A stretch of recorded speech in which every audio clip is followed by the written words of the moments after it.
Hey guys, my name is Darkshy. I am a TFT player. Recently, I joined Kai's TFT Project Mentor program. I wanted to document my journey week to week because I figured this would be a cool little YouTube series, just to document my journey in Set 13. And I also could use these videos as a way of testimony for others to see about the Project Mentor program. If you're like me, you may be a player who's played TFT for a while or not long at all, but you might not have seen very much results or ascension in skill. So you may be someone who is looking for mentorship.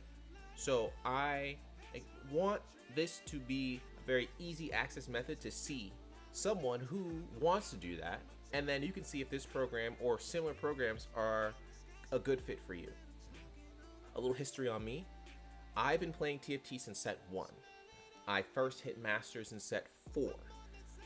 Since then, Masters has been my peak. I generally cap out at maybe about 100 LP Masters because usually by then I'm usually pretty late into the set. I usually get kind of burnt out, or just I see no point in really trying to hit Grandmaster or Challenger because by then usually PBE is going to be out soon or the for fun patch hits, and once the for fun patch hits, I just want to kind of do something else because I played so many games of TFT at that point. You're playing what, 10 to 12 weeks of TFT, 3 months about TFT. Eventually you're going to want to play something else just to kind of get your mind off the game because you're playing so many games if you're like me. In set 13, Mort Dog and the team announced that they were going to remove stats from stat websites like tactics.tools. I knew at that point, or due to the way that I play, I like to use stat sites because I primarily get most of my knowledge from playing, from solo play, and from watching streams, as well as stats on stat websites. Augments to me are a very big part of the game, and when I watched my climb from set 12, the hardest hurdle for me personally was augments. Once I realized I started more efficiently using augments and like playing towards the stats as opposed to just kind of just solo playing it and winging it on my own, I saw much more significant results. So in set 13, when they announced that stats would be gone, I knew that I needed help. I knew that if I really wanted the ascent to get to a higher level at this point in time, solo play was not enough for me. So around that time, before set 13 dropped, Kai dropped his video announcing Project Mentor once again. And I, sat on it a little bit and I decided, why not? Let me see what would happen if I signed up for this program and just gave it a shot. The process essentially required me to sign up for Project Mentor. I chose 3 different coaches. We would have a quick 5 to 10 minute Discord call, and if one of those coaches decided to pick me, then I would enter the program for the low price of $1,175 US. Yeah, I know it's a lot, but for me, I work a 9 to 5. I have a child. There's a lot in my personal life that my time is roughly limited. TFT is my main game that I play when new sets drop. In terms of time, if I want to see real ascension, my progress would have to be faster. There need to be bigger gains in a shorter amount of time for me to really feel like I would see really great results. Easy peasy. I was picked for the Project Mentor program, obviously. This is why I'm making this video. And my coach was Disco TFT. Disco TFT is a top challenger player, and he also works on the channel TFT Clips. If you've ever seen TFT Clips, it's a great channel. If you haven't seen it, I would actually look at it. He's really good at going through VODs because I watch TFT streams and he does, but he finds the best clips, funniest clips, most informative clips, and he puts them on. And so, in a weird way, I was linked with a coach who's generally just as interested in TFT as I was. Probably even more, to be honest. So this was, I think, a really great fit for me. So I paid the money. I spoke with him. We agreed on times in which we can do little VOD reviews, as well as just better introducing and getting acquainted with one another. And I was off to the races. When the set dropped, I hit the ground running. During that time, I played my 5 placement games, and I was placed in gold 4. That's generally normal for me. The first 5 games are usually not too hard. If you've played a few games of PvE and you're just kind of familiar with TFT as a game, that's probably an average normal spot to hit, to land in. During that time, during the week, I was kind of playing what I wanted. I didn't really follow any of like the top meta picks that much because, again, in the beginning, you can really kind of have fun with it.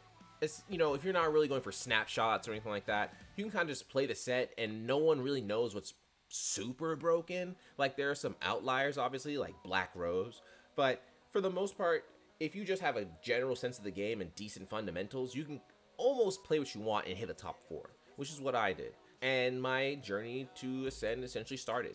A day or two into the set, Disco hit, I believe, rank 1 in the SG server, and he gave me and another apprentice just a quick meta rundown, which was essentially Black Rose, just pretty much do Black Rose flex, and we kind of stuck with that. But then a short time after, of course, the B patch dropped, and then eventually the C patch also dropped. But I was having fun with these games. My climb was roughly steady, you know, a few bot 4s here and there, actually a couple bot 4s here and there, but some of that was trolling, some of that was just experimenting, some of that was just me being completely lost. But it's the beginning of the set. The beginning of the set, you're gonna have these issues. This is just how it goes because, you know, I don't have time to, you know, play the game for 8 hours a day. I wish I did, but it's just, I don't. It's just a reality of the situation. But through watching streams again, talking to him, he gave me the ability or the availability to just DM him whenever if I had questions, which I did use, as well as in the Project Mentor Discord that we are part of. We also had a general chat where you can ask the other apprentices questions or just see how their progress was going. We also have a leaderboard, which is really cool because for the first time for me, it kind of gives me a bit of a push to also learn quickly because it's kind of cool seeing my name against other people in my similar situation. It increases my drive and it makes me want to push a bit more for, you know, reaching that top level even a little bit faster than I normally do because now I kind of have a reason to. I have people that I can talk to every day and just say like, hey, oh, I see you passed me today. Oh, you know, whatever. It's fun. It's really fun. So I will say I feel like that's probably right now one of the better parts of the mentor program. About a week into the set, me and Disco hopped on a call, and he went over, and we had our first solo session.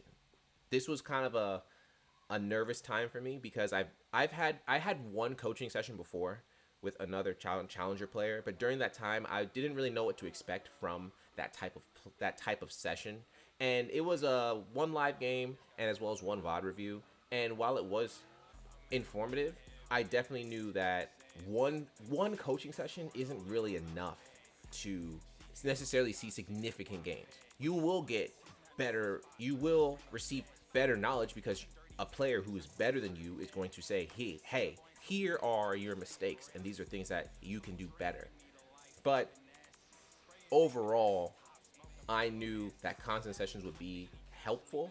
So the fact that Disco was around and I could kind of talk to him on off days, and the fact that we can have these kind of sessions felt really good. Disco's coaching style is a little bit different. He doesn't do just a VOD review because, as hopefully I'm interpreting it correctly, the VOD reviews are pretty good, but the games aren't fresh in your mind. Generally, one, if you look back on your VODs, you're probably going to see most of your mistakes anyways. But two, if I played a game 3 days ago, the knowledge that I had is going to be less than what I have 3 days later, because 3 days later is a lot of time in TFT to learn something. So his style was he would watch me play a live game.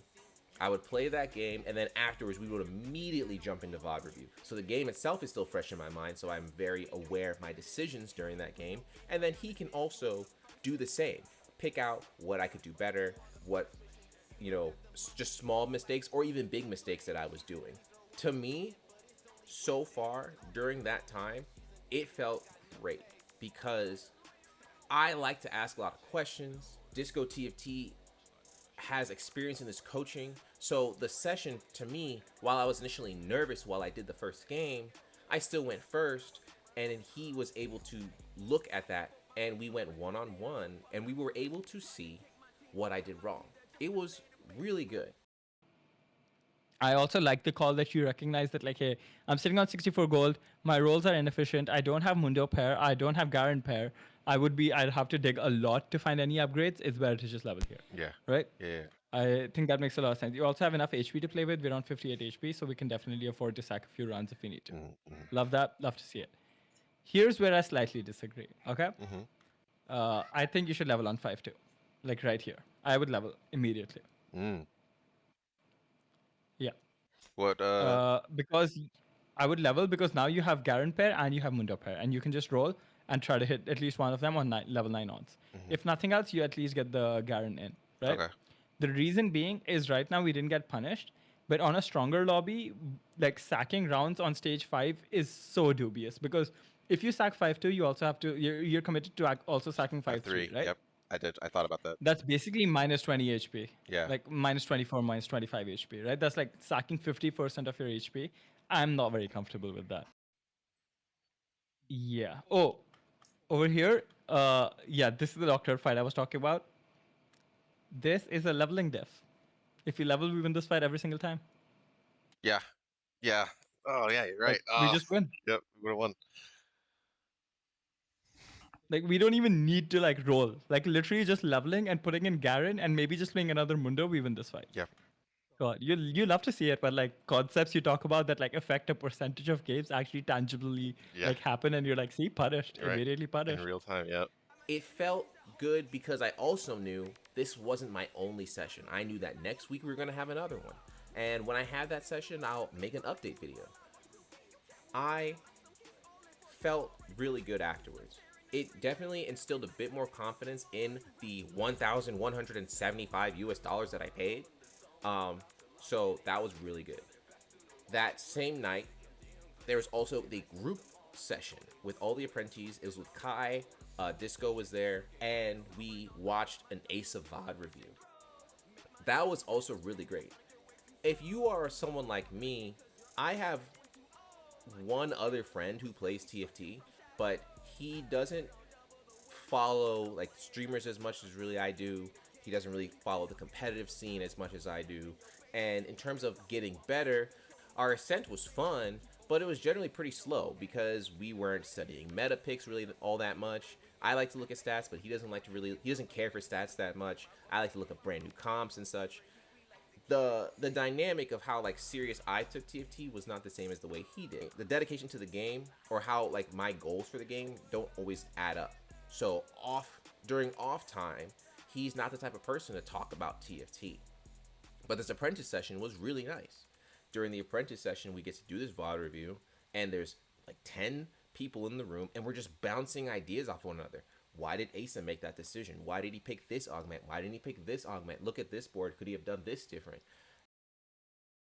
I actually am leaning bulky buddies here, just because I think it's bulky buddies and it's I not think bulky is close. just fine as just being a generic combat augment.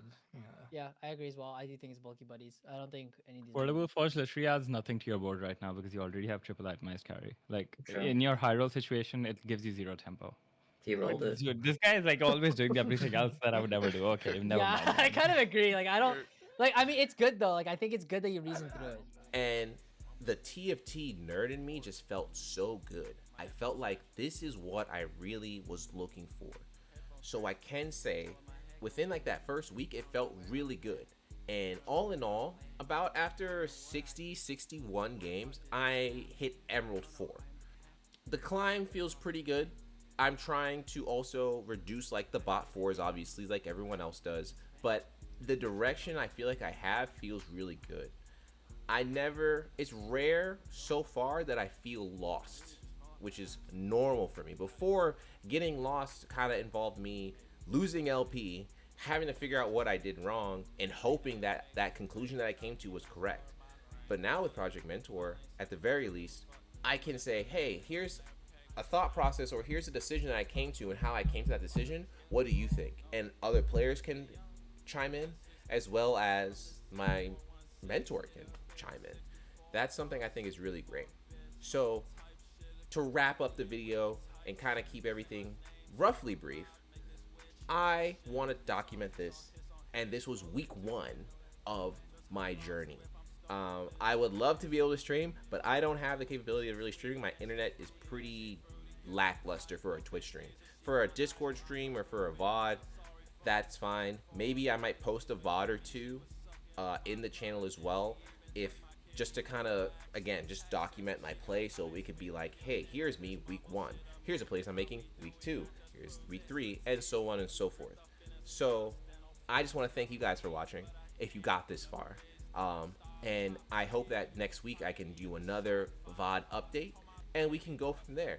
And again, for those players who want to get better at TFT and maybe are on the fence about coaching, you have me to be the guinea pig, to see, hey, look at this guy. He did coaching, he did Project Mentor, and we can see my results. We'll see if Project Mentor is worth it, or if it's not. Or at the very least, if it helped me. I shouldn't say if it's worth it or not, because for maybe, you know, there's, I believe, 15 or 14 other players.